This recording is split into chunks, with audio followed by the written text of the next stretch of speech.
It is week 8 of Sunday, Bloody Sunday, here on the ESPN College Football YouTube channel. I am Matt Barrie on the Matt Barrie Show. Sunday, Bloody Sunday, a subsidiary of the college football dominance we are building here on the YouTube channel. Cheers to everyone's team who got a win today. Pepperoncinis, cornichons, mini pickles, whatever the hell. Hot sauce. It's needed today. It is needed for me because you see my helmet right there and right there in the Pat Tillman. I was up late, college football final, left the network at around 2:40 in the morning because I thought my Sun Devils could, after a phenomenal defensive performance, could take down Washington, number 5 Washington, on a Saturday that was all about close finishes with some of the best teams in the country. And we're getting to the point now in the season where if you're Oklahoma, number 5, if you're Texas, top whatever, if you're Washington, you are playing with fire when you look at your opponent, your ranking, and what's at stake. And I think that's what makes this season and this sport so great, is that on paper, I think Arizona State was 28.5-point underdog, something to that effect. There's no reason on the road ASU, who's got like 20-something players injured, should hang with Michael Penix Jr. in Washington. None, zero, zilch. Michael Penix came into that game with 3 interceptions on the season. He threw 2 in the first half and fumbled it against Arizona State, my alma mater, who I love deeply, but they're rebuilding. You shouldn't be close to that. You have Oklahoma, who's coming out of the bye week, should be refreshed, coming off the big win against Texas, playing a UCF team that had lost 3 in a row in conference and hadn't really been that competitive. And it comes down to a 2-point conversion. Shouldn't be doing that. And that's what makes the sport beautiful, is that on any given day, when you actually look at the paper and you're like, well, that should be a beating. That should be a beating. Guys, it comes down to the final play of the game in most cases. And I believe that we are set up for some unbelievable chaos headed towards the first college football rankings on October 31st through the month of November. So if your team survived, cheers. If your team didn't survive, cheers. I want to start with the marquee game in the Big Ten between Ohio State and Penn State. So how do I put this? Both teams came in allowing less than 10 points a game. So look, we knew coming in the defenses were going to be great. But all offseason, all I heard was that this is James Franklin's best defense, which I still believe that it could be. Marvin Harrison had a career day, I think 11 catches, 162 yards. Had a career day, but he was the only guy they had. That's all I heard about Penn State. Best defense in James Franklin era. Great. And they finally have a quarterback that can get it done in Drew Aller.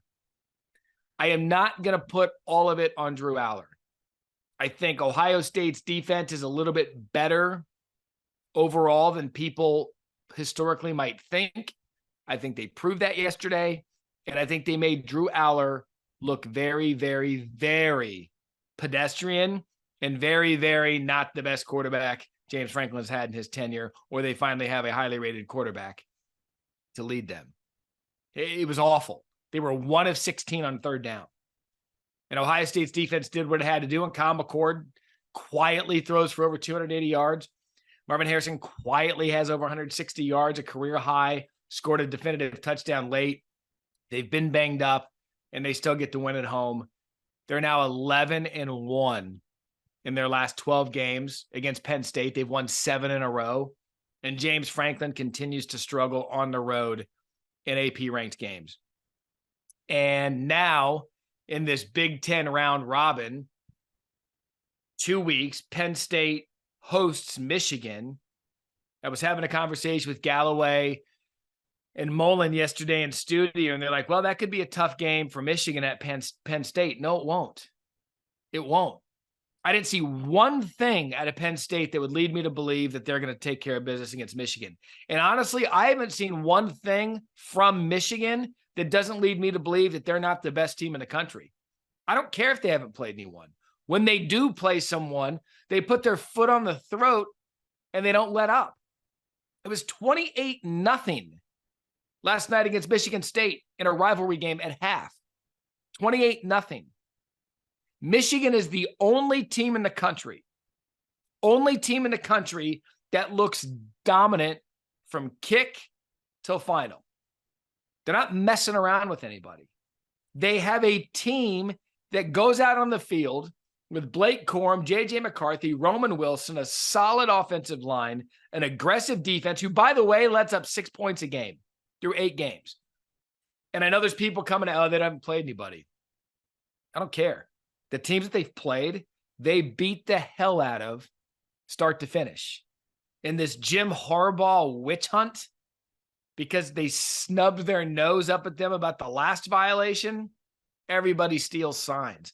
This has nothing to do with stealing signs. It has everything to do with the NCAA wanting to find a way to get at Jim Harbaugh. And in a week where this investigation was going down and they dismissed a staffer who allegedly was a part of this, do you think they're bothered?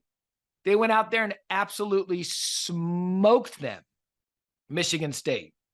And if I had a vote in the poll, I'd rank Michigan number 1, and I wouldn't even think twice about it. Now, Georgia, yeah, they've won 24 in a row.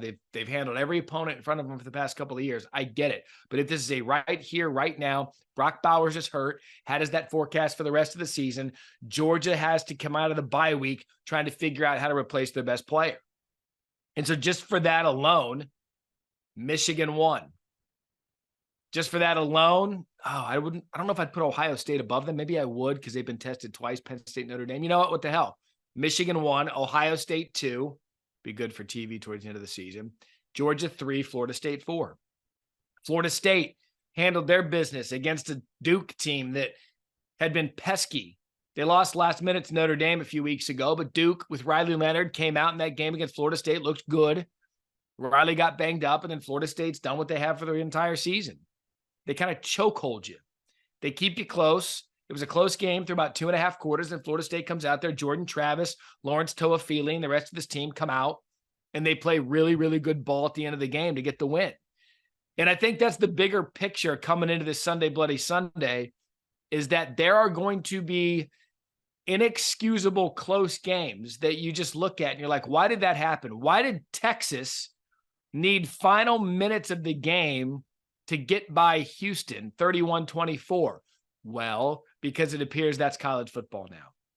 There's enough parity. There's enough of the portal guys. There's enough of the injuries. There's enough of the coming down after a big win or a bad loss and kind of playing down to your opponent. I will say with Texas, you got to watch out for the Quinn Ewers injury. He's got a shoulder injury in his throwing arm. That's something to keep an eye on. But overall, it was just one of those Saturdays where you couldn't put a finger on why it was happening. And there are a number of teams who could have gone down and didn't.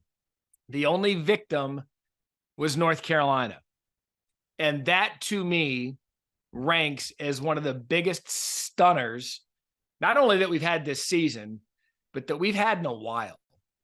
There was no reason. North Carolina just got done thumping Miami the week before. And Mullen said in studios, like, well, maybe they came out, they beat Miami, banged up from a big game against a talented team. They know Virginia's 1-5, nary a pulse for the Hoos. Cheers to Virginia before I get too far in this rant. Hadn't beaten an AP top 10 team on the road in program history. So why wouldn't you just roll the ball out and beat the hell out of them? They didn't. And now North Carolina, because of what Coach Elliott and Virginia did, going and get their first road against the top 10 team in program history over 29, they come in and get the win and can have completely thrown the ACC into chaos.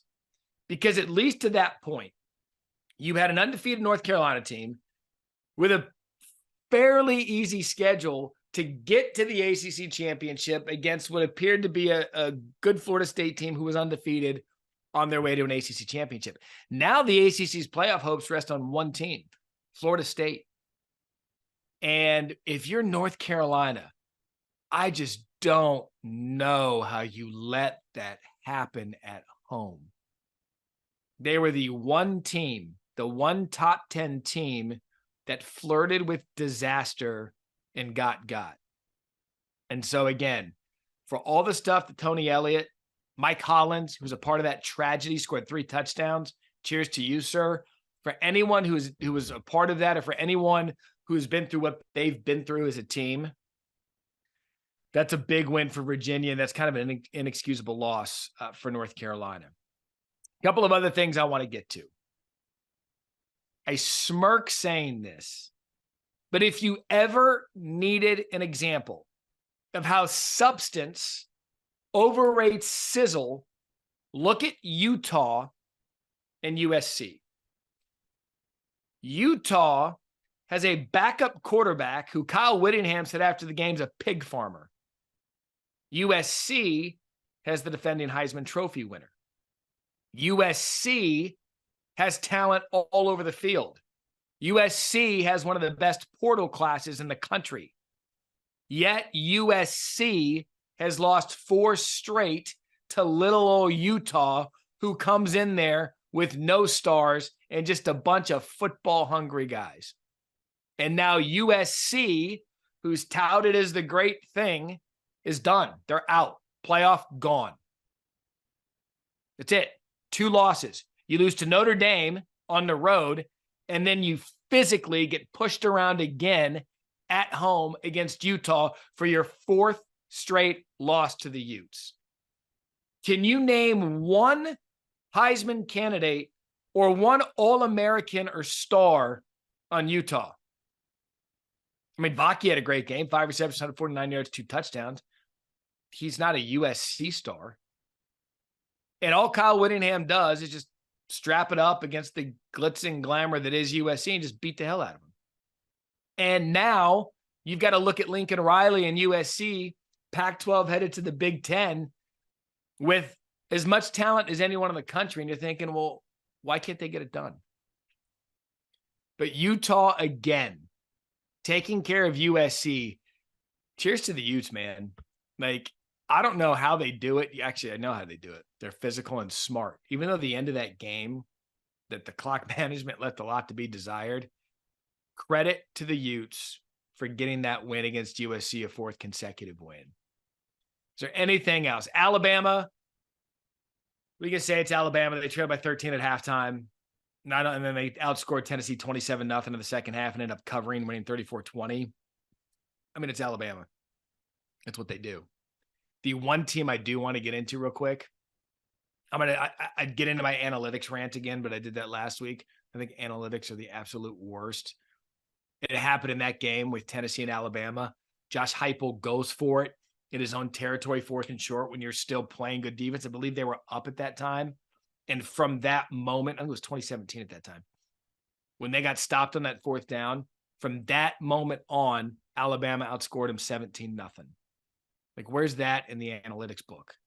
I just don't, I could do a whole half hour on the stupidity of analytics, but I won't. Last thing I want to get to here on Sunday Bloody Sunday. Missouri. I'm just telling you, Missouri is going to ruin someone's season. I'm just telling you, they're going to ruin someone's season. Their quarterback, Cook, their receivers, their belief, they are going to take someone out. And Missouri now, if you look at their schedule, on November 4th, they go into the bye week, by the way. They get the week off, and then they go at Georgia on November 4th. Now, it's between the hedges, which likely plays well for the Dogs. But if I had to watch any team in the country, I'm like, going to play them at the end of the season, Missouri is one that I would not want to mess with. By the way, another great Saturday of college football. We appreciate all your support here on the ESPN College Football YouTube channel. In closing, my thoughts. Michigan's the best team in the country. Analytics are the worst thing in the country. And college football, going into the final 2 weeks of October, is the greatest sport on the planet. With that, cheers.